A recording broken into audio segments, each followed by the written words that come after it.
Hello everybody, welcome back to another video. Sorry about the delay there. Today we are doing some riddles. So let's begin. This is from, I think, Brightside. This is from Brightside. Sorry, I have to put my camera like this. Not so fast. These riddles may look easy enough at first glance, but once you find out the correct answer, you'll be beating yourself up for not paying closer attention to the details. Can you be really attentive and think outside of the box?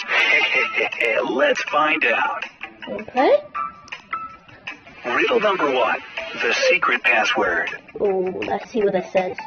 Matt wants to get into a private club, but the entry requires a password that he doesn't know. Not that. So he steps off to the side and eavesdrops on entering club members giving the password. When one club member walks up to the door, the bouncer says 12. She replies 6 and is let in. Then another member comes to the door. This time, when the bouncer says 6, the man replies 3 and gets in. Matt's sure that he sees the pattern and walks up to the door. The bouncer says 10 and Matt replies 5. To Matt's surprise, the bouncer doesn't let him in. Can you figure out what Matt should have said to get in? You have 10 seconds to think about it. Matt should have said 10. No, 3, because 10 has 3 letters in it. 3, he should have said 3. Do you have your answer ready? Let's see if it's the right one. I'm pretty Matt was actually supposed to say how many letters there are in the number that the bouncer says. The word 12 has 6 letters, and the word 6 has 3. 10 has 3 letters, so the password should have been 3. Isn't that easy? Guys, I didn't cheat at all. I promise. Riddle number 2, a mugging. A mugging. Okay. A man walked into a police station claiming he had just been mugged. The police officer asked him to describe exactly what happened. So the man explained, I was on my way to the bank, and I had $100,000 in my briefcase. Suddenly, a man wearing black clothes, a black mask, and black gloves jumped me, grabbed my briefcase, and ran away. The police officer noted a fresh cut on the man's face and asked if it were from the attack. The man replied, yeah, the mugger was wearing a silver ring on his left hand, and it cut me when he punched me. The police officer immediately knew that the man was lying. How did he figure it out? Time's ticking. It's because how can he cut you with the ring if he's wearing gloves? Joey might have it on the outside, but I don't. This one's pretty easy if you paid close attention to the man's story.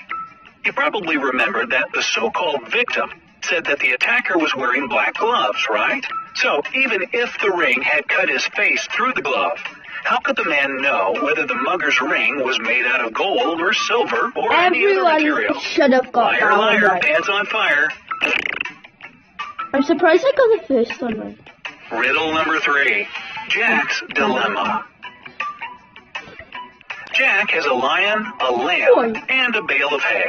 He wants to cross a river, but there's only one boat, and it can't hold the weight of more than 2 items at a time. Jack also has to make sure that the lion doesn't eat the lamb, and that the lamb doesn't eat the hay. How can poor Jack get to the other side of the river with all 3 objects safe and sound? You have 10 seconds to find a solution. I think I gotta pause here, guys. How can you get all 3?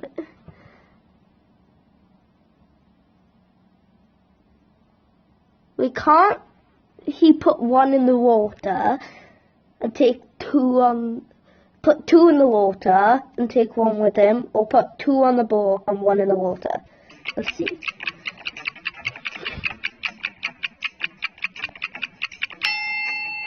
The plan isn't all that difficult. Jack should first take the lamb across. Then he can take the bale of hay across and bring the lamb back. After that, he should take the lion across, but leave the lamb. Finally, he needs to go back for the lonesome lamb and take it across. There, all 3 get to the other side of the river unharmed. Okay, that's Let's just hope that the lion won't eat him. We are not doing that. We got the first 2 right, but we got that. Riddle number 4, a life or death decision. Tom was walking in the woods when he suddenly came upon a big house. The house looked abandoned. So Tom, in true scary movie form, decided to... Who would walk into a haunted house? Not only would they walk in at night time. This is the dumbest. Check it out. But as soon as he walked in, you know what happened. The door behind him slammed shut. Oh, Tom got a note saying the door behind him is locked, but there are 4 unlocked doors that he can use to get out. The problem is what's behind those doors.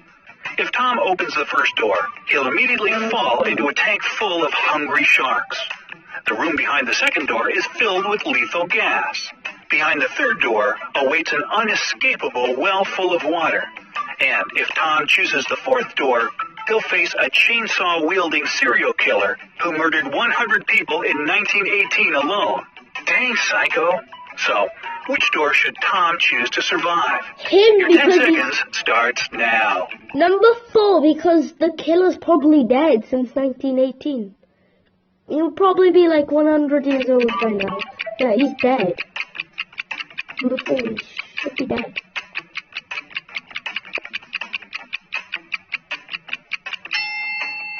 What a choice to make, huh? Looks like death is behind each one. Well, death is waiting behind each door, except for the last one. Although the killer sounds like the last thing you'd want to choose, he was slaying people a century ago. So Tom will probably just be met by a dusty old skeleton covered in cobwebs. Exactly! Harmless. Well, unless you don't like dust or spiders. Right. Riddle number 5. Card trick. Oh, I did a video of this on, Adam is given a deck of 52 cards. He knows that there are 13 cards facing up, while the rest are facing down in a random order. He needs to create 2 piles with the same number of cards facing up. Oh, and Adam is blindfolded and can't see a thing. So, how can he do it? he can use his fingers to, like, find out, or... I don't know. Comment down below before this thing. Go comment. Make sure you also like and subscribe as well. Easy. Adam just needs to take the first 13 cards from the top and simply flip them over. Done. If you don't believe it, let's break it down together. Imagine you took the first 13 cards from the top. Okay, Let's say here's there are the 9 answer. cards in that group that are fixed. Let's just do the odd one out. Hey, you, give me all your Robux. No, I don't have any Robux. What? Don't you know how... Look carefully at these 5 figures. The question is simple. Which one of these objects does not belong in the group? A good old odd one out riddle. Well, Here are your to 10 be honest, when I was looking at it, I thought it was the 2, but I really think it's the 4 because it's blue. seconds. It's either 2 or 4. I'm gonna go with one of them. Guys, by the way, on this channel, you're allowed to go with 2. I'm going with 2 or 4. Because 2 is a circle and 4 is blue, so it's hard. Did you figure it out? Get it? Figure? Anyway, if you choose the first figure, congratulations. You're absolutely right. And why is that? Because it's the only object that doesn't have an individual trait. The second one is round, which is different from any other shape. The third object doesn't have an outline around it. The fourth one is a different color from the rest. And the fifth shape is much smaller than the others. So, we're simply left with the first figure, which is the only one that's not odd in any way. Tricked ya. Alright, that's Riddle another one number wrong. 7. The ticket clerk. This is A the deaf last and one. mute man came up to the ticket counter at a subway station. The tickets cost 50 cents each. The man handed over $1, and the ticket clerk gave him 2 tickets without even checking. How did the ticket seller know that the man needed 2 tickets? Try to crack this mystery in 10 seconds. Because normally you would have a coin like that, but with dollars. They call it dollars, so they're America, but I'm actually not in America, so I call it pounds. Ready or not? Here's the answer. The deaf and mute man gave 4 quarters, so the ticket clerk could be certain that he wanted 2 tickets. Otherwise, he would have given only 2 of his quarters. It's as simple as that. Kinda got it right. All right. I did awful. We didn't, to be honest, I didn't do that bad. We got, I'm gonna give half a mark for that one. But this is 1, 2, 3, 4.5. 4.5, since I did say coins, so I was kind of right. So, yeah, thank you guys so much for watching. If you played along, well done. Goodbye, guys.